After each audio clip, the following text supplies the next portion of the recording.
Hi, hello friends, welcome my channel SRIcooking சமையலிசி. இன்னைக்கு நம்மளோட சேனல்ல உங்களுக்கு எல்லாருக்குமே ரொம்பவே யூஸ்ஃபுல்லான ஒரு குழம்பு ரெசிபி தான். நம்ம வீட்ல காய்கறி இல்லைங்களா, அதே மாதிரி தக்காளியும் இல்லையா, சடன்லி நம்மளால வாங்க முடியலனா கண்டிப்பா இந்த குழம்பு ட்ரை பண்ணுங்க फ्रेंड्स. ரொம்ப சூப்பரா இருக்கும், டேஸ்டா இருக்கும். சோ இது வந்து 2-3 நாள் கூட நம்ம வச்சு சாப்பிடலாம், அந்த அளவுக்கு சூப்பரா இருக்கும் फ्रेंड्स. சோ இந்த குழம்பு நான் எப்படி செஞ்சேன்றதை வீடியோக்குள்ள பார்த்து தெரிஞ்சுக்கோங்க. வாங்க வீடியோக்குள்ள போய்டலாம். फ्रेंड्स இன்னைக்கு நம்ம ரொம்பவே டேஸ்டியா தக்காளி காய்கறி இல்லாம இந்த கிரேவி அட்டகாசமா ரொம்ப செம்மயா டேஸ்டா எப்படி செய்யலாம்ன்றத பார்க்கலாம். ஃபர்ஸ்ட் கடாய் வெச்சுக்கோங்க. எப்பவும் போல நம்ம இரும்பு கடாயில தான் சமைக்க போறோம். சோ கடாய் வெச்சிட்டு இப்போ இதல தேவையான அளவு கடலை எண்ணெய் சேர்த்துக்கோங்க. அடுத்து இதல ஒரு ஸ்பூன் சீரகம் சேர்த்துக்கோங்க. அடுத்து இதல ஒரு அரை ஸ்பூன் போல ஒரு 10-15 மிளகு மட்டும் சேர்த்துக்கோங்க. அடுத்து வெந்தயம் இவ்ளோ குறைவா சேர்த்துக்கணும். இதையும் சேர்த்துக்கோங்க. இப்போ இதெல்லாம் நல்லா வெடிஞ்ச அப்புறம் நான் 2 டேபிள் ஸ்பூன் கடலை பருப்பு சேர்த்துக்கிறேன். இப்போ இத நல்லா வந்து வறுத்துக்கோங்க.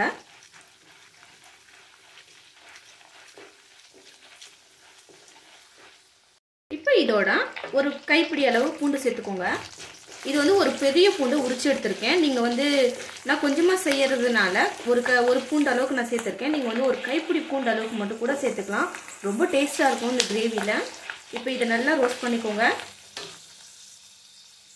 அடுத்து இதோட கொஞ்சமா கருவேப்பிலை, இதோட 4 பச்சை மிளகாய் சேர்த்துக்கோங்க.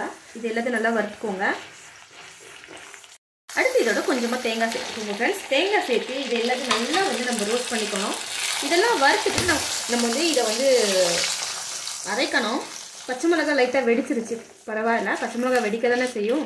அடுத்து இத நல்லா ரோஸ்ட் பண்ணிக்கோங்க. இதுக்கு நீங்க பச்சை மிளகாய் சேர்க்கிறதுக்கு பதிலு நீங்க ரெட் சில்லியும் சேர்த்து வந்து இந்த கிரேவி செய்யலாம். இப்போ இத நல்லா ரோஸ்ட் பண்ணிக்கோங்க. இப்போ இதெல்லாம் நல்லா வதனனே நம்ம வந்து ஸ்டவ் ஆஃப் பண்ணிக்கலாம். ஸ்டவ் ஆஃப் பண்ண அப்புறம் நான் வந்து தனி மிளகாய் தூள் 1 டீஸ்பூன் சேர்த்துக்கிறேன். அடுத்து நமக்கு கிரேவி கொஞ்சம் திக்னஸாவும் டேஸ்டாவும் வரணும்னா நம்ம குழம்பு மிளகாய் தூள் வந்து 1 டேபிள் ஸ்பூன் அளவுக்கு சேர்த்துக்கோங்க. காரத்துக்கு ஏற்ப சேர்த்துக்கோங்க. அடுத்து இதோட கொஞ்சமா மஞ்சள் தூள் ஆட் பண்ணிக்கோங்க.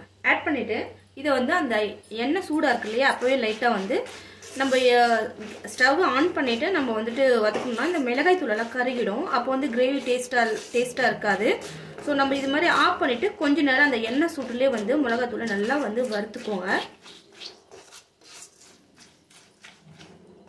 இது மாதிரி நல்லா வறுத்துக்கோங்க.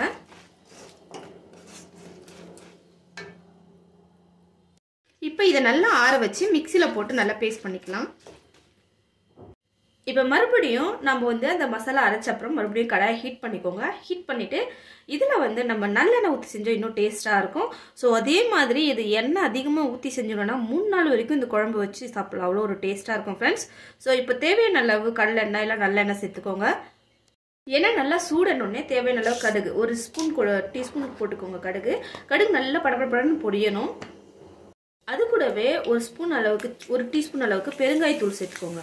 பெருங்காயத்தூள் நல்லா வந்து பொரியணும். எண்ணெயில் பொரிஞ்சு நம்ம அந்த குழம்பு சாப்பிடும்போது ரொம்ப நல்ல ஒரு மணமாகவும் டேஸ்டாகவும் இருக்கும். ஸோ அதனால் எண்ணெயில் நம்ம தாளிக்கும் போது பெருங்காயம் ஆட் பண்ணிக்கோங்க. இப்போ பெருங்காயெல்லாம் நல்லா பொரியட்டும்.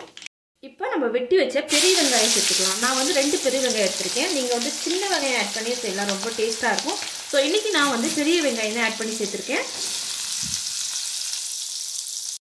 இப்போ இதை நல்லா வந்து வதக்குங்க. நல்லா வெங்காயம் வந்து நல்ல கோல்டன் கலரில் எண்ணெய் நல்லா அந்த அளவுக்கு வதங்கி இருக்கணும். அப்போ தான் வந்து இந்த குழம்பு கெட்டு போகாது இருக்கும், நல்லா வாசனையாகவும் மணமாகவும் இருக்கும்.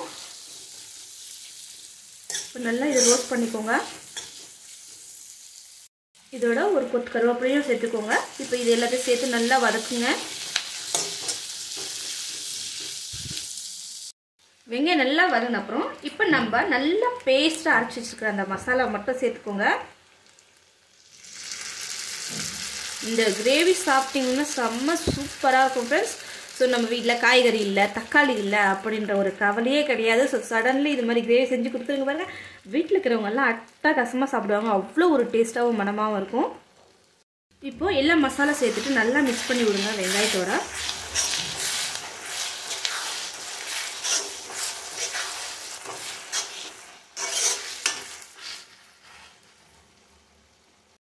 இப்போ இதோட கொஞ்சமா ஒரு குட்டி எலுமிச்சை பழம் சைஸ்க்கு புளி எடுத்து கரைச்ச தண்ணி எடுத்துக்கோங்க.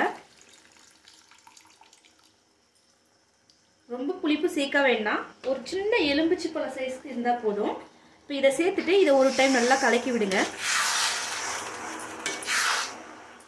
எல்லாமே நல்லா வதங்கிட்ட அப்புறம் இது மாதிரி கலக்கி விட்டுட்டு கொஞ்சம் நேரம் இது கொதிக்கட்டும். அதுக்கப்புறம் நம்ம தேவையான அளவு கொஞ்சமாக தண்ணி சேர்த்துக்கலாம். இப்போ இது புளி தண்ணி சேர்த்துருக்கோம் இல்லைங்களா, இப்போ இந்த டைமில் கொஞ்சம் நேரம் கொதிக்கணும்.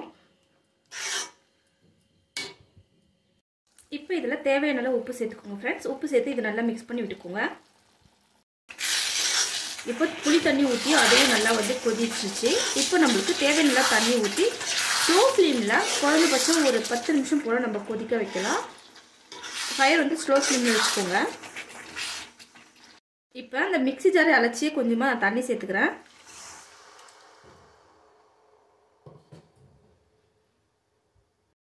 இந்த ஸ்டேஜில் நம்ம உப்பு காரம் எல்லாமே செக் பண்ணிக்கலாம். ஸோ இப்போ வந்து இதை நல்லா செக் பண்ணிட்ட அப்புறம் இதை வந்து நல்லா கொதிக்க விடணும். ஸ்லோ ஃப்ளேமில் 10 நிமிஷம் போல் நம்மளுக்கு அந்த எண்ணெய் எல்லாம் பிரிஞ்சு வரணும், அந்த அளவுக்கு நல்லா கொதிக்கணும். ஸோ இப்போ ஒரு மூடி போட்டு நல்லா மூடி வச்சுருங்க, கொதிக்கட்டும். இப்போது நம்மளோட டேஸ்டியான சூப்பரான கிரேவி குழம்பு ரெடி ஆகிடுச்சு. ஸோ கண்டிப்பாக இந்த மாதிரி நீங்களும் ட்ரை பண்ணுங்கள். ரொம்ப சுலபமாக இருக்குல்ல, டேஸ்டியாகவும் இருக்கும் ஃப்ரெண்ட்ஸ். ஸோ மறக்காமல் ட்ரை பண்ணுங்கள்.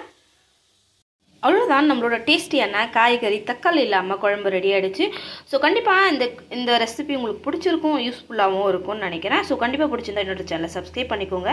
நெக்ஸ்ட்டு ஒரு இன்ட்ரெஸ்டிங்கான வீடியோட உங்களை வந்து மீட் பண்ணுறேன். டேக் கேர், பாய், தேங்க்யூ.